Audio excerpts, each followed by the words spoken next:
Hi friends, good morning. இன்னையோட editorial பார்ப்போம். இன்னைக்கு என்ன சொல்லிட்டாங்கன்னா, ரீசனபிள் ரெஸ்ட்ரிக்ஷன்ஸ். ஸோ லிமிடேஷன்ஸ் போட்டது correct. On Telegram CEO Pavel Durov டெலகிராமோட சிஇஓ அவரோட அரெஸ்ட் சம்பந்தமா அண்ட் கண்டென்ட் ஹோஸ்டிங். ஸோ அதுல வர கண்டென்ட் சம்பந்தமா அப்படின்னு சொல்லியிருக்காங்க. That free speech is not absolute and subject to certain restrictions for public order, morals and public health is something that has been codified in the Universal Declaration of Human Rights.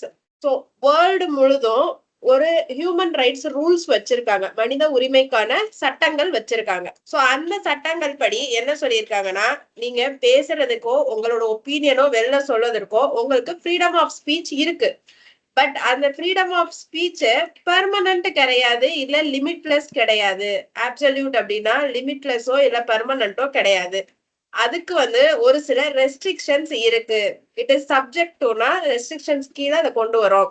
எதுக்காண்டி அப்படின்னா, மக்களுக்கு நடுவுல law and order கொண்டு வர்றதுக்காண்டி, ஒரு நல்ல பழக்கங்களை கொண்டு வர்றதுக்காண்டி, மக்களை சந்தோஷமா வச்சுக்கிறதுக்காண்டி, இதுக்காண்டி எல்லாம் நாங்க ஒரு சில தடைகளை கொண்டு வரோம் அப்படின்னு சொல்லிதான் ஹியூமன் ரைட்ஸ் ரூல்ஸ்லயே இருக்கு. The founder and the chief executive officer of Telegram, Pavel Durov, is a technology creator who has emphasized absolute free speech on his platform and has built an anti-establishmentary image by risking the wrath of nation states in allowing descendants to use the messaging application.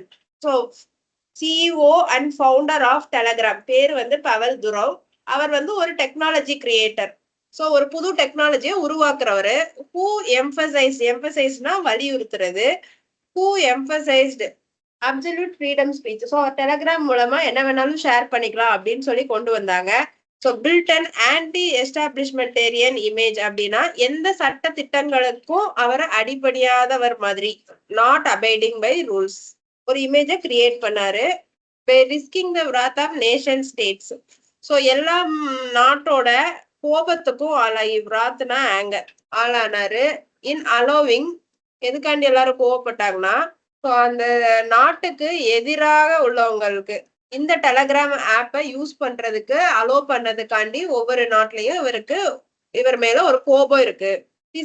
Detention and arrest by French authorities in connection with investigations related to criminal activity on the app has raised the question if this has been done to provide a chilling effect on freedom of expression on the internet.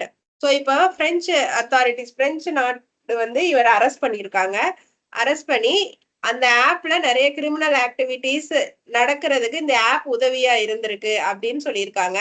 But இவரோட arrest என்ன சொல்லுதுன்னா, freedom of expression இன்டர்நெட்ல அதை குறைக்கிறதுக்காண்டிதான் இவரை arrest பண்ண மாதிரி காமிக்குது. Chilling effect அப்படின்னா ரெஸ்ட்ரிக்ஷன்ஸ்.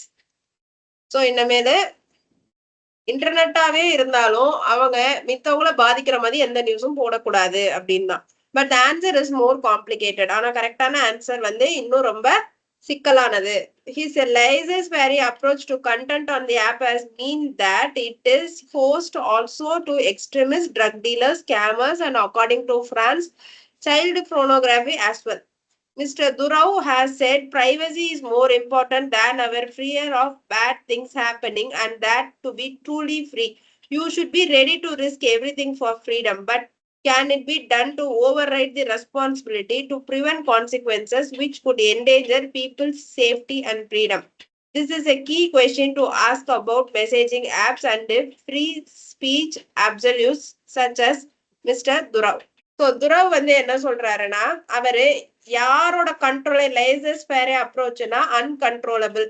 ஸோ யாரோட கண்ட்ரோலுக்கு கீழவும் இல்லாத அவரோட ஆப்ல என்ன வேணாலும் ஷேர் பண்ணிக்கலான்னு இருந்தப்போ, ஸோ நிறைய டெரரிஸ்ட், ட்ரக் டீலர்ஸ், பிரச்சனை பண்றவங்க, கள்ளக்கடத்தல் இந்த மாதிரி பண்றவங்க, குழந்தைகளோட தப்பான படத்தை ரிலீஸ் பண்றவங்க, இந்த மாதிரியான ஆட்கள் தான் அந்த பிளாட்ஃபார்மை நிறைய யூஸ் பண்ணியிருக்காங்க. ஸோ நம்மளுக்குன்னு ஒரு பிரைவசி வேணும், நம்மளுக்குன்னு ஒரு ஃப்ரீடம் வேணும், அதுக்காண்டி நம்ம எந்த எல்லைக்கும் போகலாம் அப்படின்னு சொல்லிட்டு நம்மளோட டெலகிராம் சிஇஓ சொல்லியிருக்காரு. ஆனா கவர்மெண்ட் என்ன சொல்லுதுன்னா, அது நம்ம பண்ண முடியாது, நம்மளுக்குன்னு ஒரு ரெஸ்பான்சிபிலிட்டி இருக்கு, ஒரு பொறுப்பு இருக்கு, சரிங்களா? ஏதாவது ஒரு விஷயம் மக்களோட சேஃப்டிய, அதாவது பாதுகாப்ப உருக்குலைக்கிற மாதிரியோ, இல்ல அவங்களோட ஃப்ரீடம் சுதந்திரத்தை உருக்குலைக்கிற மாதிரியோ இருந்ததுன்னா, அப்ப அத எப்படி நம்ம வந்து அலோ பண்ண முடியும் அப்படின்னு கேக்குறாங்க. Telegram is more than just a messaging app given some of its social networking features. So Telegramன்றது ஒரு மெசேஜ் அனுப்புறதுக்கான ஒரு ஆப் அவ்வளவுதான். While its encryption mechanism allows for ease of accessing for dissidents and anti-state actors to use the app without scrutiny, it does not fully use end-to-end encryption. So Telegramோட negative சொல்றாங்க. அதுல வந்து ஒரு message அனுப்பணும்னா அது ஃபுல்லா encrypt ஆகி, அதாவது வேற கோடுக்கு மாத்தி போகாது. அந்த மெசேஜ் என்னன்றது தெரியாம கண்டுபிடிக்கிற மாதிரி போகாது. அதே மாதிரி அத வந்து ஈஸியா மித்த எதிரிகள் வந்து, அந்த நாட்டோட எதிரிகள் வந்து ஈஸியா அத எடுத்து யூஸ் பண்ற மாதிரி இருக்கு. Something that apps such as Signal too.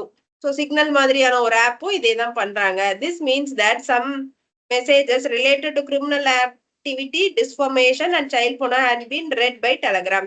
So டெலகிராம்ல கிரிமினல் ஆக்டிவிட்டிஸ் இல்ல வேற ஒரு சில தப்பான விஷயங்களுக்கான மெசேஜஸ்லாம் ஷேர் ஆகிறத பார்க்க முடியுது. It can act on request for law enforcement agencies if needed.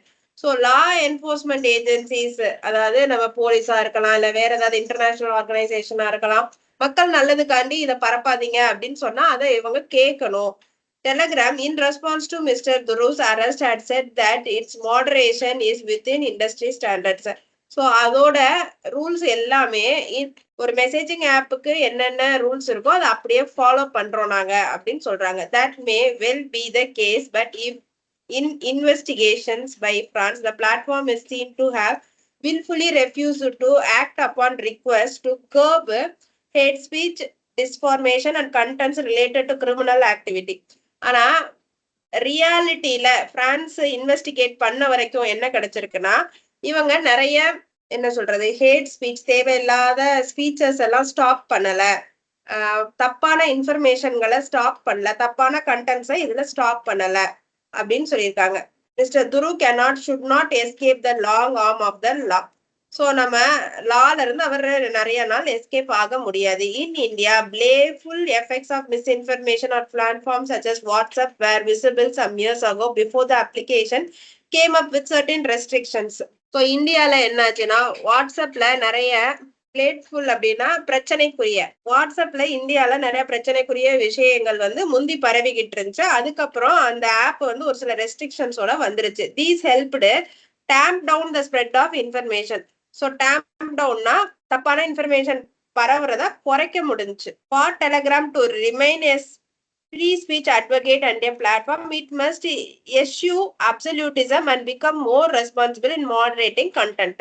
So இதை இன்னமும் நம்ம வந்து ஃப்ரீயா யூஸ் பண்றதுக்கு, டெலகிராம நம்ம ஒரு ட்ரஸ்டட் ஆப்பா யூஸ் பண்றதுக்கு, அது வந்து அவாய்ட் எஸ்சியூ அப்படின்னா அவாய்ட் அப்சல்யூட்டிசம், அதாவது லைக் எந்த ரெஸ்ட்ரிக்ஷன்ஸும் இல்லாம கண்டென்ட்ஸ் எல்லாம் ஷேர் ஆகலாம் அப்படின்னு இருக்கிற அந்த அப்சல்யூட்டிசம அது அவாய்ட் பண்ணணும்.